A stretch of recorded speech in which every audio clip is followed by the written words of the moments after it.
മഹാരാഷ്ട്രയിൽ മകളെ പിതാവ് അതിക്രൂരമായി മർദ്ദിച്ചു കൊലപ്പെടുത്തി. നീറ്റ് പരിശീലന പരീക്ഷയിൽ മാർക്ക് കുറഞ്ഞതിനാണ് സ്കൂൾ പ്രിൻസിപ്പൽ കൂടിയായ അച്ഛൻ 17-കാരിയായ മകളെ മർദ്ദിച്ചത്. പോലീസ് അറസ്റ്റ് ചെയ്ത പിതാവ് റിമാൻഡിലാണ്. ഈ മാസം 20-നാണ് മകൾ സാധനയെ ദോണ്ടിറാം ക്രൂരമായി മർദ്ദിച്ചത്. നീറ്റിന്റെ പരിശീലന പരീക്ഷയിൽ മാർക്ക് കുറഞ്ഞുപോയതിനെ ചൊല്ലി ദോണ്ടിറാമും മകൾ സാധനയും തമ്മിൽ തർക്കമുണ്ടായി. അച്ഛന് തന്റെ അത്രയും മാർക്കില്ലായിരുന്നല്ലോ എന്ന മകളുടെ പ്രതികരണം ദോണ്ടിറാമിനെ ചൊടിപ്പിച്ചു. ഇതോടെ വീട്ടിലിരുന്ന തടിക്കഷ്ണം ഉപയോഗിച്ച് സാധനയെ മർദ്ദിക്കുകയായിരുന്നു.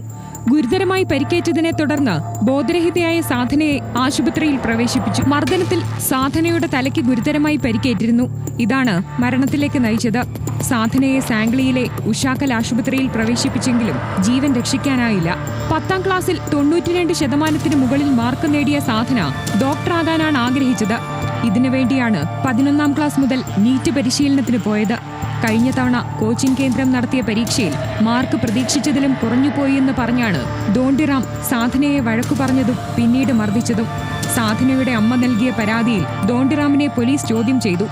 ചോദ്യം ചെയ്യലിൽ ദോണ്ടിറാം കുറ്റം സമ്മതിക്കുകയായിരുന്നു.